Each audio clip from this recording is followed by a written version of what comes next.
Welcome to today's Thirstful Thursday session.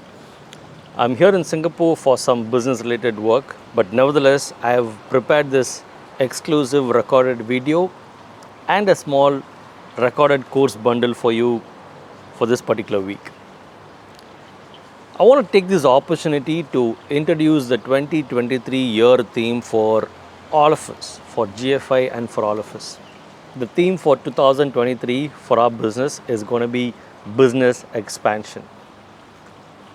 Yes, that's what all of us have been longing for, right? So let this be the year where we are actually skyrocketing our growth to a greater level. I want to make this episode a very thoughtful by sharing 10 different things we can do for business expansion. I've kind of noted down those 10 things over here, so let me just run you through these 10 things. The first thing you need to look at for business expansion is obviously a sales funnel. How do I put sales funnel in a much more simpler form?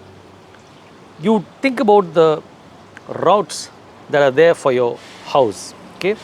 Normally, let's say there are two different ways you take to reach your destination or your home. But if you deeply look into it, there could be 4 or 5 other routes.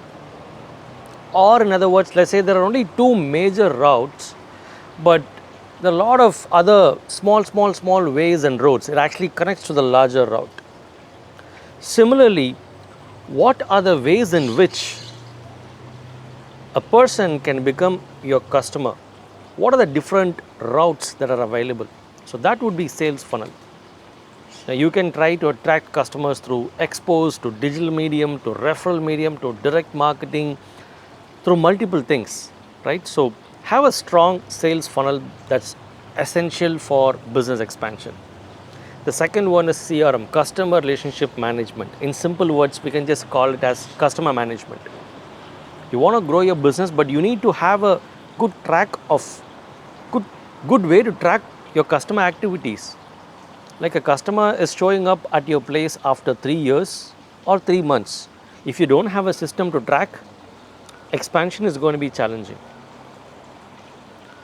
And even when you do global expansion, there could be a customer buying a product probably from a country like Singapore or Dubai, and they will probably buy a second product from Europe.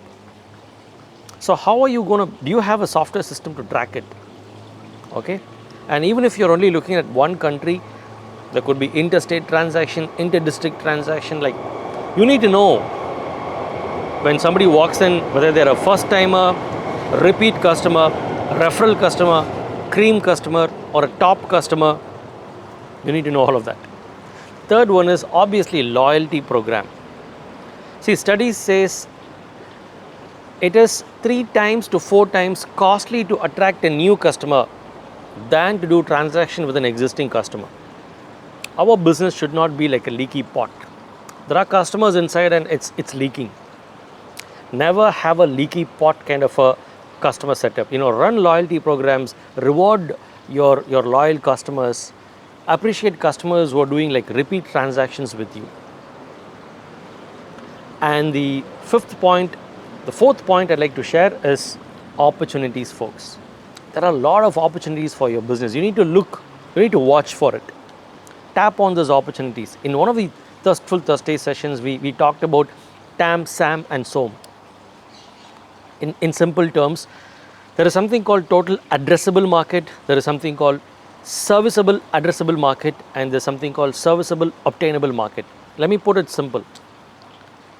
If I'm selling a product in the entire country or state or even the world, what does the larger market looks like? So many people can actually buy my product. That's a large market. And from the larger market, I want to focus only on a specific chunk.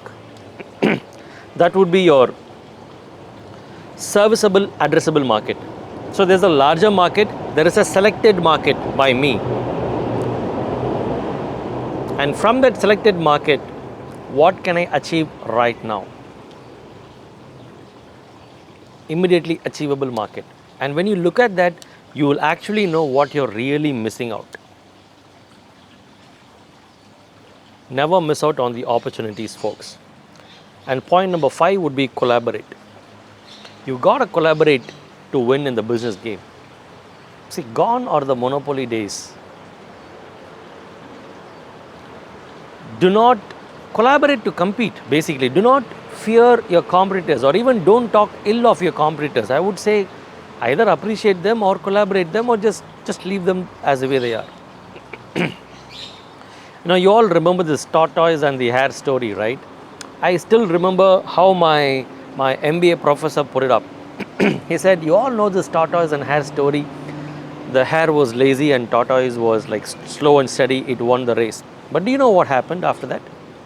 He went on like this. He said, the hare got smarter. It says, hey, you want to come once more? Can we just do this again? And this time the hare was fast and steady and it won the race. So it said, fast and furious, man. And now the tortoise got smarter. It said, why don't you come for another chance? I'll set the track, or I'll set the path. So the track was such that it was a combo of land and water. So what happened in land, the hare, it kind of sprinted its way, and in the water it couldn't go. So the tortoise moved and it reached and it won the race. So then they spoke, you know what, let's collaborate.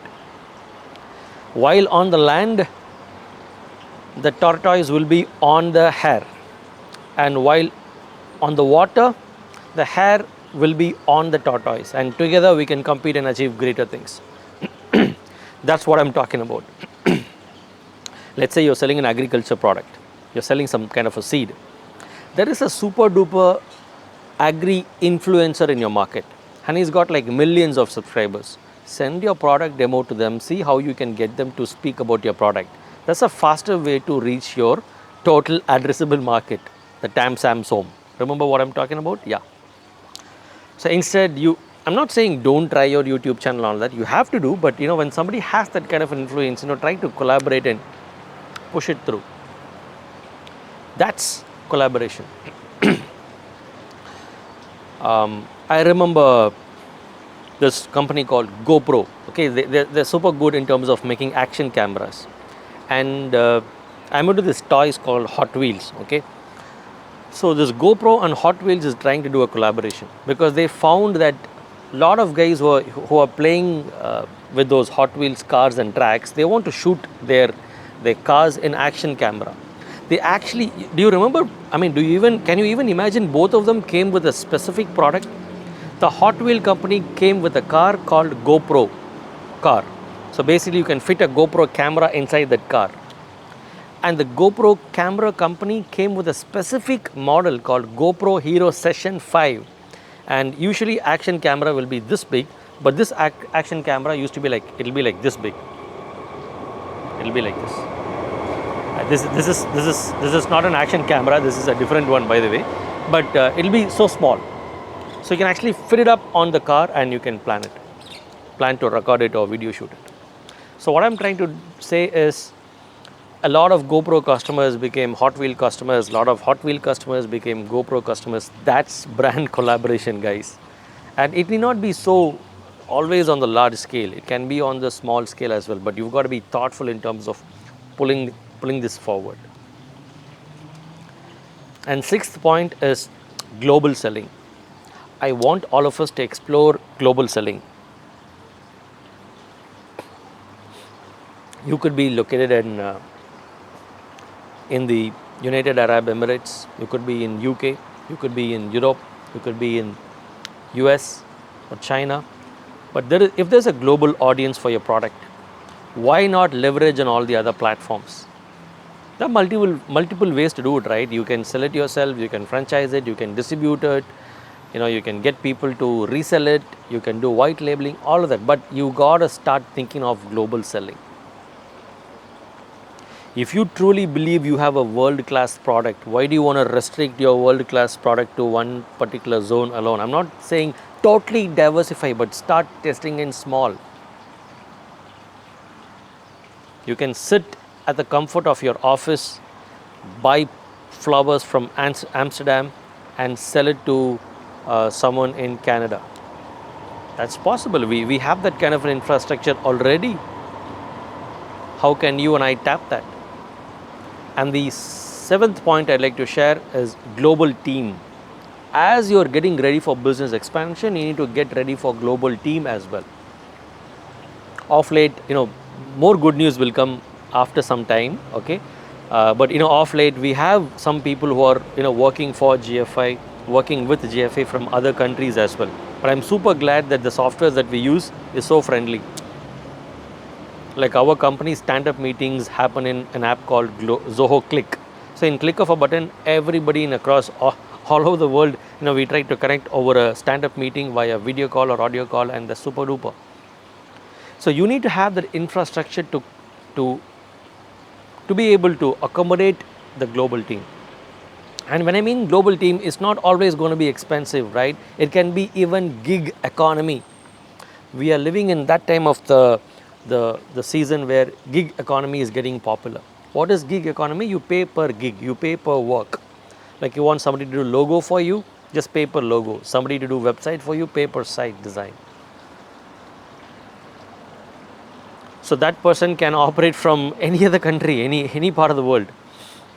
Okay, it's like this particular individual would have done 500 types of projects. You can read their reviews, and if you want them to do some work for you, you can do gig economy. You want to list your product in Amazon, you want to do that SEO in Amazon, add all the product photos and do the product description. You want to get somebody, you're so scared, I cannot get a guy, I cannot recruit a new person, I cannot train them, I cannot monitor them, it's so difficult. Go for gig economy.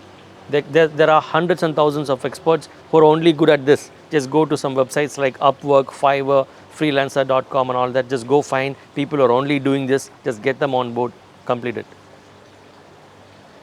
Like GFI's headquarters is in US, right? In few months, we'll have to file the annual returns. I still have two options. One is I can find a US CPA in US and actually get them to complete it, or I can just go to any of these websites that I talked about, Upwork, Fiverr, and a lot of websites like this.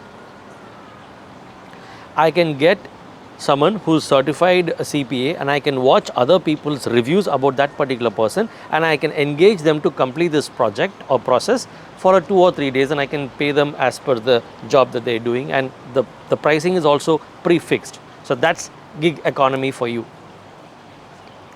Number 8 is allied products. I'm not saying sell more products, but if you're already good at some product, try to add some other allied products which will bring you a lot of revenue as well. Like I remember a digital printing press. They were doing good, but always overdoing their competition, and bringing in bigger profits was a challenge.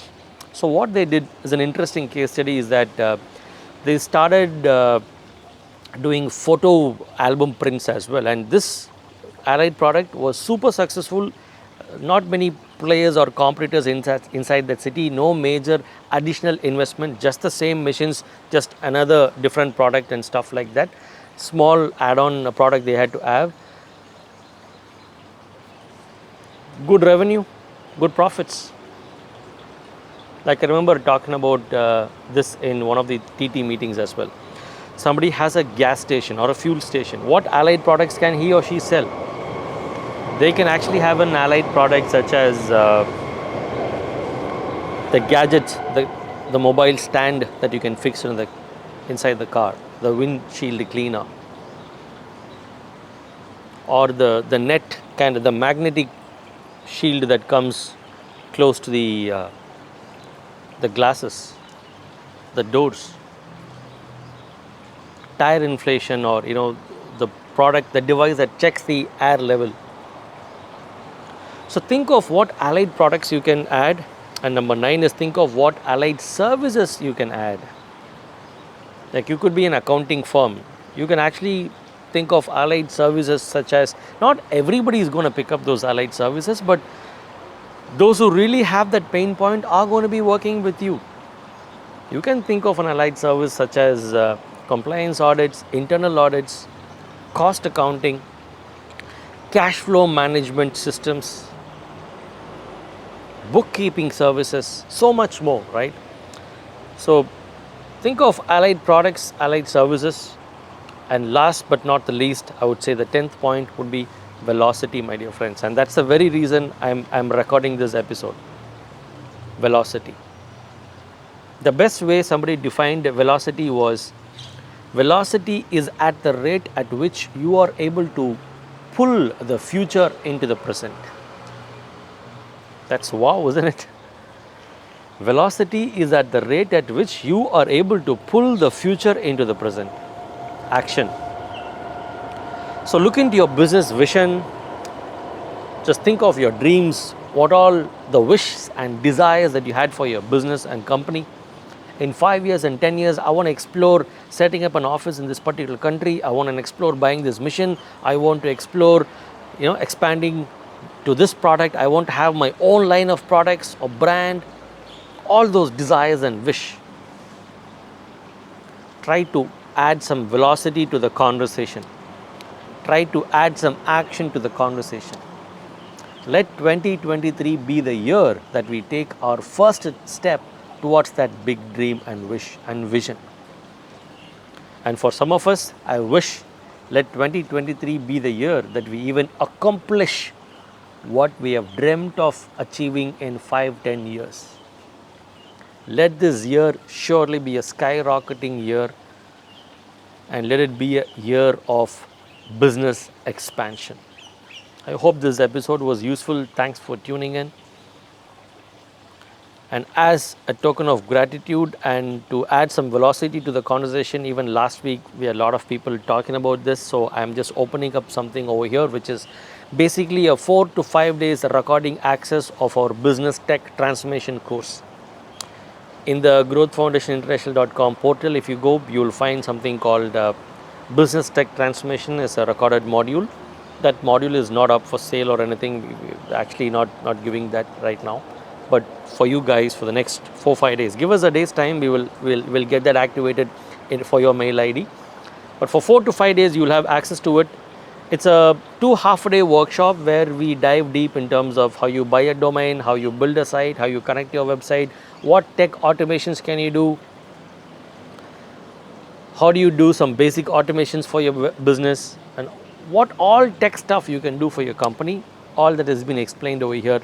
Because we are talking about business expansion, obviously tech stuff is very, very important, and a lot of you showed so much of enthusiasm in the previous TT meeting talking about the web building and all that stuff. So we are opening up that recording for you. For 5 days you'll have the access. Kindly take action. I want to wish you skyrocketing growth, and this is James Vineeth signing off. I will meet you in the upcoming TT meeting. Bye-bye.